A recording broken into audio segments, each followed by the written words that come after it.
Hello and welcome to this episode of the Lehigh Valley with Love podcast. We are spotlighting the Society of the Arts Cocktails with the Authors on Wednesday, October 15th at the Allentown Art Museum, and Luncheon with the Authors on Thursday, October 16th at the Renaissance Allentown Hotel. What's this all about? Well, these events bring together three nationally acclaimed writers to Allentown to share remarks, participate in panel discussions, and sign books for attendees. And proceeds benefit the Allentown Art Museum's educational programs, the SOTA Print Fund, and the SOTA Education Endowment. And all of this information can be found at SOTAPA.org. You're going to be able to find out more about the authors, the events, and all the information you need. And I am so glad to be joined with these three authors, including Adriana Allegri, debut author of Sunflower House, a meticulously researched debut historical novel that uncovers the notorious Lebensborn program of Nazi Germany. Alison Gaylin, Edgar and Shamus Award winning author of We Are Watching. Her work has been published in the US, UK, France, Belgium, and the Netherlands, Japan, Germany, all over the world. And she has been nominated for numerous other awards. And Jason Rekulak, the New York Times bestselling author and winner of a Goodreads Choice Award and author of The Last One at the Wedding. Thank you all for joining me today. How are we doing? Good. Great. Really good. Be here. Our pleasure. So, before I jump in, I'm going to ask you each some specific questions, but I want to talk a little bit about these events themselves. You know, what do you, as an author, most enjoy about coming out and meeting readers at some of these events? Adriana, I'll start with you. Sure. This is my first book, so I'm new to so much of this, but I love meeting. Yeah. I know it's cool. I love meeting with readers, and it's always been a joy for me to see how they interpret the themes of the book, to see how they see the characters. Questions often surprise me and make me realize something about my own writing process that I never knew. While I was writing the book, of course, the characters seemed really interesting and real to me, but it's always cool to get them from the reader's perspective, so that when a character becomes real for the reader, then that's enormously exciting. But it's all new for me. It's just real exciting. Yeah. And Alison, I'm sure you've been to one or two of these before. You know, what's it like for you? I love it. I just by nature, being an author is so reclusive, and especially during the process of writing, you feel like you're sort of tossing opinions out there and not getting any response, because it is a very solitary profession. So when I go to these events or conferences or panel discussions, it's always just enlightening and eye-opening to hear people's reactions to what I've written, sort of as Adriana was saying. Sure. And Jason, what do you get? You know, what is the feeling of interacting with fans and readers? Yeah, I mean, they both just said it so well. I mean, that's what it is. You work on these things in solitude and isolation for so long, and then you actually get to see how people respond to it. So it's a really cool thing. It was neat. In reading up, I unfortunately wasn't able to read everybody's book in time, but reading up on everybody and it's so fun. Like, you guys have Reddit discussions about you and things like that. It's really interesting. I know, right? It's a little scary, but it must be neat to, like, you know, you're spending so much time in whatever isolation when you're writing, to be able to get those responses from people must just be such a unique experience. Yeah, I mean, what I found. Go ahead, Jason. Oh, it's you never know what's going to upset somebody. Did you see the one with the author of I can't remember Game of Thrones? Somebody just yelled at him. He's like, you're going to be dead before you finish these books. It's like, give the guy a break. He's writing them. He's writing as fast as he can. Right. And then again, the other thing about these is that we are raising money. You know, the events themselves are raising money for education in the arts. That must be a little bit of a nice bonus as well, I would imagine, to support that. Can you talk a little bit about that, Alison, maybe? Oh, absolutely. I think education in the arts is so important, and it's sometimes arts education education is being ignored in favor of more science and technical type studies. But I know I was an arts major in college, and learning about the arts in general, to me, growing up was often a lifesaver. And same with my daughter. She's a very creative person. She has an arts degree as well. And I just think it's so important to open up that creative side of the brains of young people. If that makes, that sounds a little brains, but you know what I mean. Yeah. Adriana, like just I guess talk about the importance of, being a part of events that give back, I guess. Sure. I totally agree with Allison. And also I think art is like a preservation of culture and history, and a reminder that we can't forget what has happened in the past. So it informs the present and it informs the future. And then also just on a personal level, I'm first generation American. There was not a lot of money growing up. My parents were immigrants. They came over from Italy, but there was always art, music, books. They didn't have an education. They made sure I got mine, but there were thousands of books in the house. And then we went to museums all the time. So it was always this focus on culture, enrich your mind, learn something new. So I think it's amazing that I get to participate in this event, because it's just really important. And Jason, how do you feel about, obviously coming to an event that's raising money to give back to the arts? Yeah, it's fabulous. I mean, this is the perils of going third. Those two answers were so great. I mean, right. It's just tremendously important. I forget who said this. There's a great quote: "Stories are tools for living." We use stories to understand the world and understand other people and build empathy with other people. And I think stories, so it's just so important, Yeah, and I feel too, events where we're coming back together. I mean, 2020 seems like so long ago. It was. I mean, it's 5 years ago now, but just being able to come together and talk about, stories and to give feedback on things. While we're doing this over technology, there is something to be said for coming in person and really connecting is so much different. You can't get the same thing. Okay, I want to jump into it. I have a couple questions for each of you I'm going to go through. So Adriana, I hope you don't mind. As the newest author in the group, we're going to start with you, if that's okay. I recently read a Q&A where you mentioned that the idea for the Sunflower House started with vivid dreams more than 20 years ago. Can you kind of talk about that and the genesis of the book? Yeah, it's a great question, and it's making me talk about my process a little bit, which is good, because for a long time I felt real nervous about my process. A lot of what I do comes from the subconscious, but I was a high school teacher on summer break, and usually in the summer we would do another job, right? To make a little bit of extra money. That year that didn't happen, so I was experimenting with short stories, X-Files fan fiction, that kind of thing. Anyway, I woke up crying on 2 separate occasions with Katrine's voice in my head, who is the narrator of the prologue and the epilogue of the book. But at first I thought those 2 things were short stories. I had no idea that they were a novel and then I'm like, holy crap, this is a novel. What am I going to do? Because I had never really considered writing a full novel. And they dealt with the issue of secrets, a mother-daughter relationship that was in need of healing, and a box with a swastika. And all of these secrets between them. And that actually became a major theme of the book, family secrets, because Alina, who's actually the main character of the book, had secrets kept from her. And then when she had her daughter, she kept secrets from her daughter. And there are secrets in different ways throughout the book. So that was a theme. And it came probably from the subconscious. It wasn't deliberate, but that's how it turned out. And as it turns out, there are secrets in my family that no one has revealed. My mother's name is Germana. Her father, my nonno Pietro, who I never met, died before I was born. Italy was obviously allied with the wrong side during World War II. All I know is that he worked in a factory in Germany during World War II. No one ever spoke of it. He died well before I was born. So I am sure that type of secret is what kind of informed the process.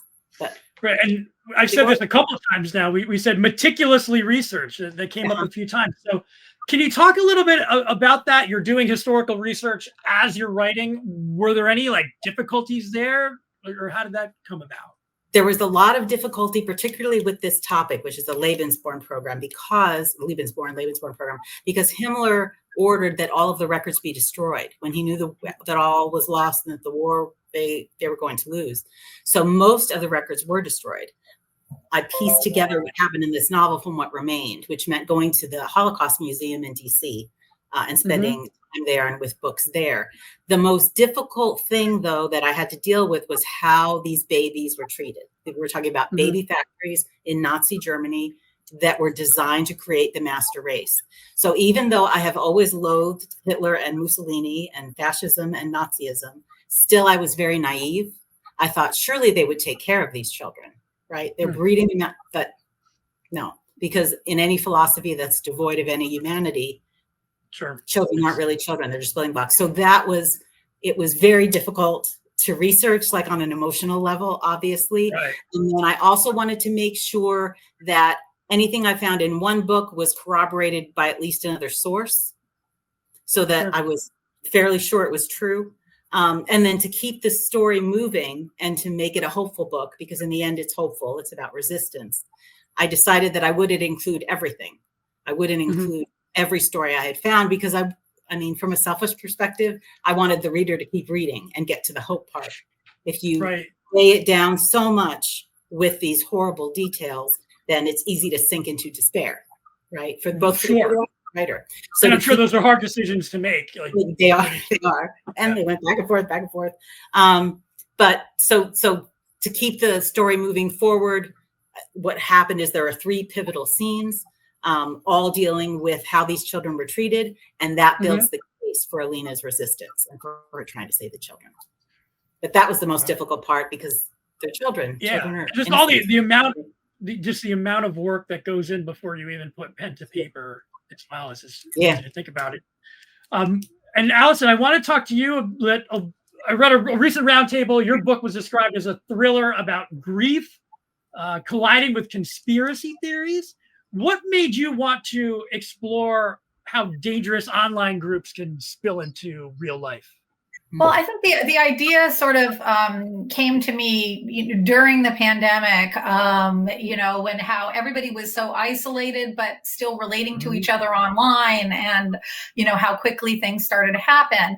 That said, what I like to do, what I've always liked to do, is I write about the things that scare me the most. And in recent years, what scares me the most have been large groups of people who are misinformed. That's actually terrifying to me.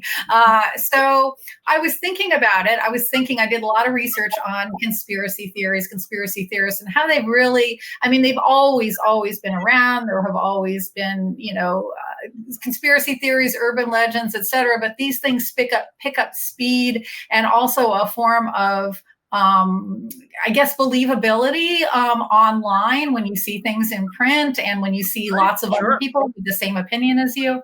So what really kind of sparked the interest in the idea for the book was, I thought, well, usually when there are these conspiracy theorists, the focuses of them are well-known people, celebrities, people who by nature have security details and have some removal from the world. I thought, what if a basically normal family became at the center of a conspiracy theory? So that kind of sparked my interest. And it's also sort of possible for it to happen, because my husband, Mike Gaylin, he wrote a screenplay, and which was a movie that came out in 1994 called No Escape. It's kind of developed a cult following since then. It starred Ray Liotta. It came out, and it was about I love that movie. I know exactly the movie. Yeah, they're like he's a prisoner and he meets. I know that movie. I've seen that in the last year. I have it. That's so crazy. What?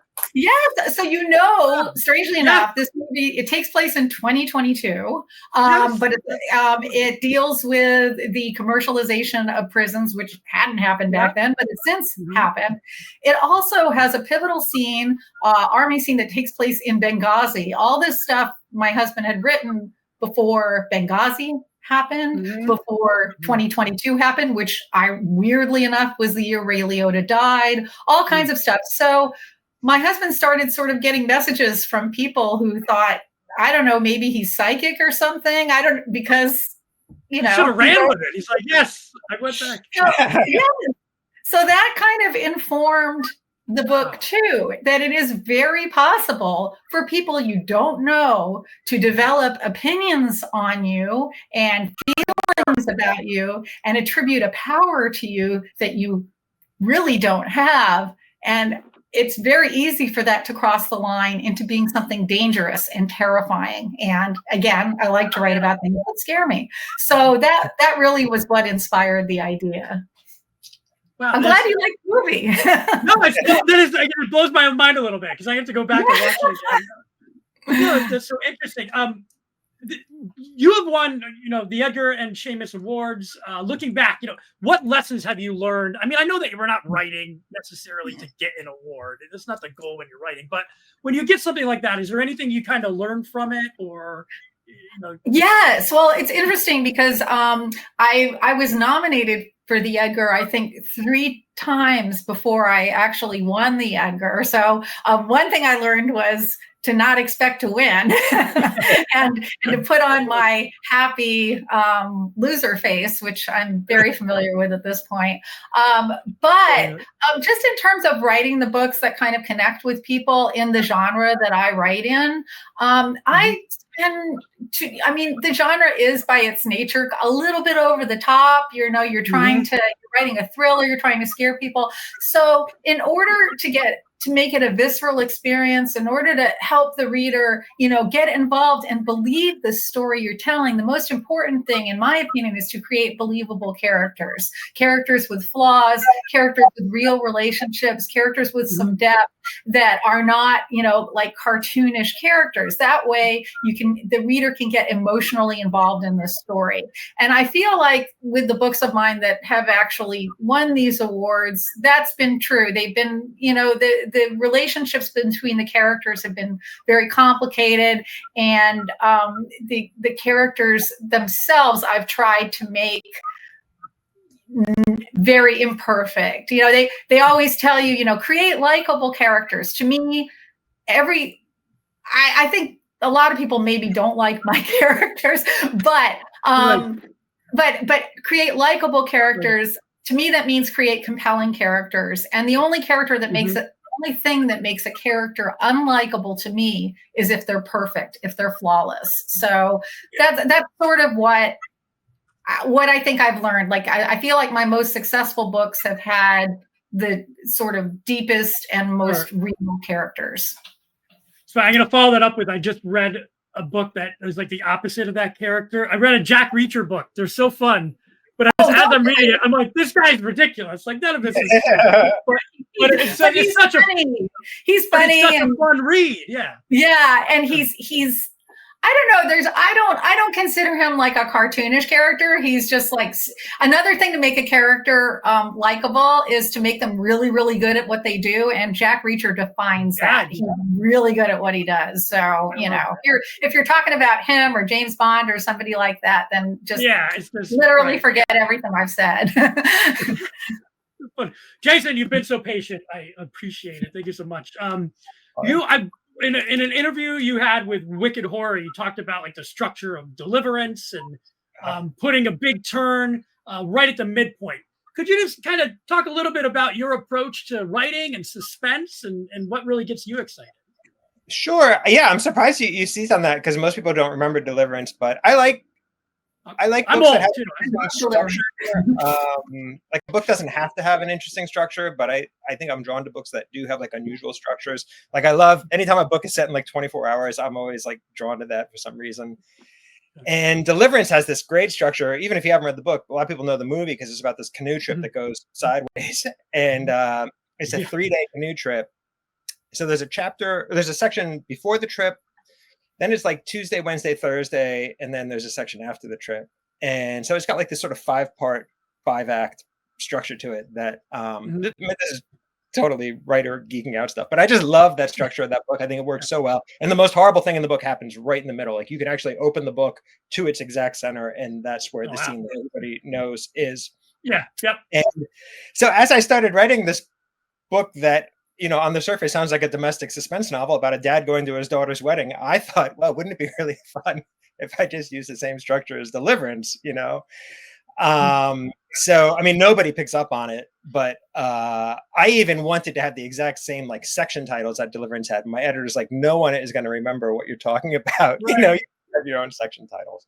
But I don't know, it's satisfying to me. I just like that the book has like a sort of structure. And what I tried to do also that Deliverance does really well is Deliverance sort of invites the reader on this adventure as well. Like when you start reading the book, you kind of feel like you're with these 4 people going down the river in these 2 canoes, and you're part of it and you're experiencing things as they do. And that's what I wanted my book to feel like. There's no flashbacks. It's all just like moving forward in a very linear way. I wanted you to feel like you were going to this wedding too, and encountering all the strange characters along with my narrator, and just trying to make sense of, what the hell's going on.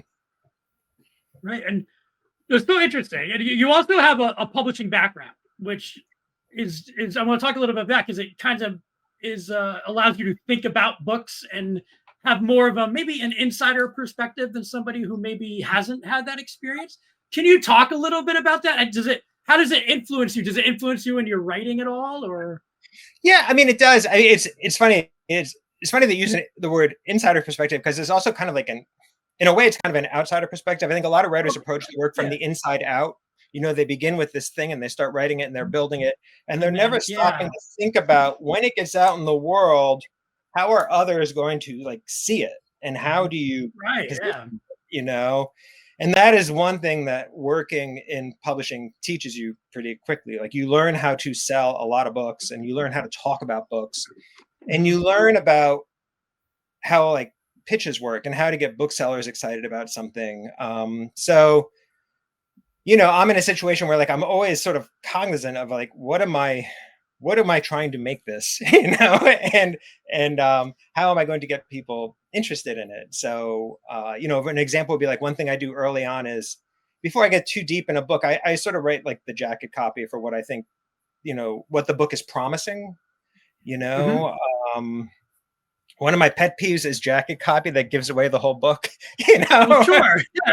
It's like a trailer that you watch the movie. Right, it's like, why don't I even see it? It drives me crazy. I have so many books where like I'm reading the book and I'm more than halfway through and I have not caught up to what the jacket copy has already told me. I'm always trying to write books that could have really compelling jacket copy, but maybe the jacket copy doesn't get you more than like 40 or 50 pages into the story before like things start changing and surprising you. Because I know the readers looked at the jacket copy. We all, read the Amazon description before we buy the book online or check it out at the library. So, yeah, and then kind of talk to everybody here. What is something that you're maybe looking forward to the most upcoming at these events? You have 2 different opportunities to interact with people, probably more than that, right? But the specific ones, the luncheon with authors and cocktails with authors, it's kind of like a more relaxed setting, I would imagine. What do you look forward to at these events? And Adriana, what do you, I guess, hope to look forward to? Oh, definitely meeting readers, getting to talk about the book with readers, meeting them, finding out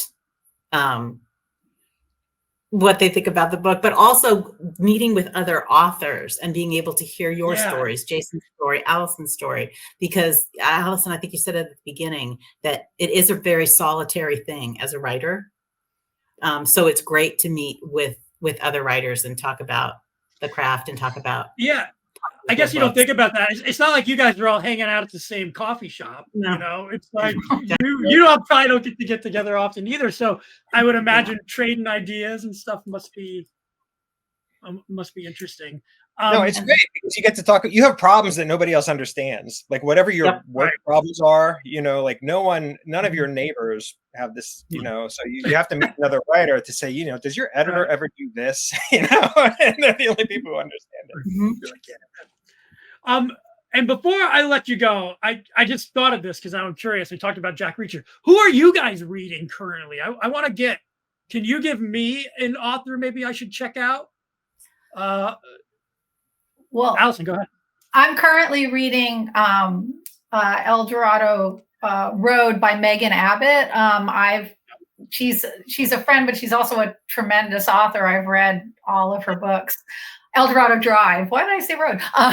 El Dorado Drive. And it's a new book, and it is a suspenseful book, and it's about women, and it's about money, and it's about all sorts of compelling and scary things. Jason?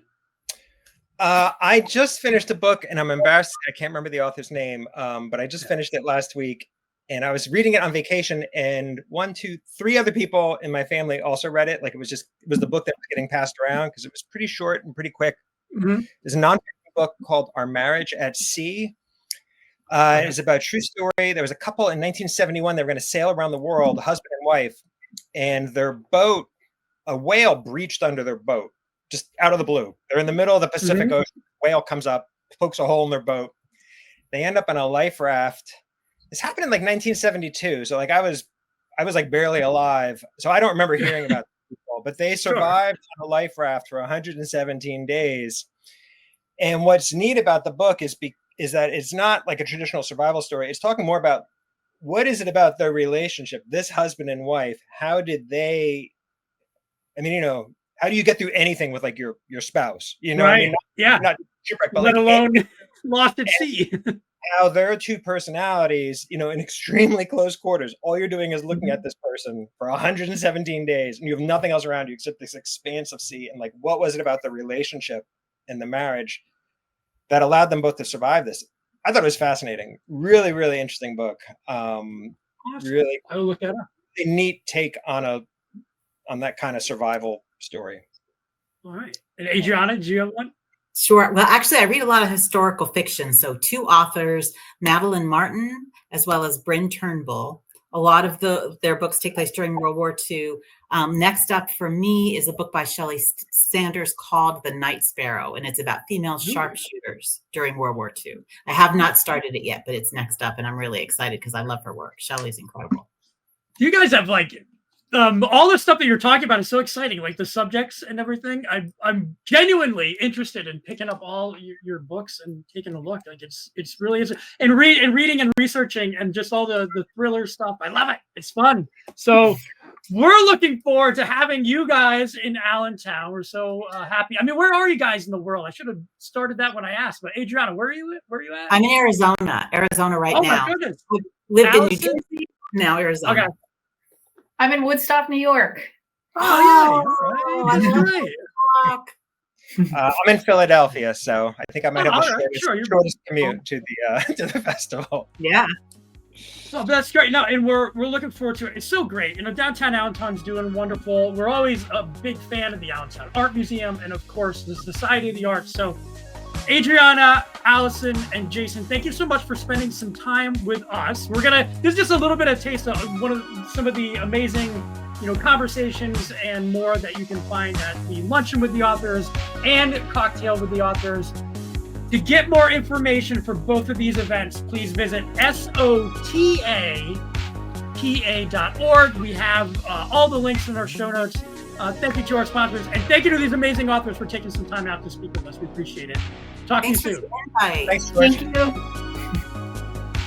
A big thank you to our sponsors, Michael Bernardin with Remax Real Estate, Molly's Irish Grill and Sports Pub, Benko Beverage Company, Wind Creek Event Center, WDIY 88.1 FM. Thank you for allowing us to continue to bring these episodes to you.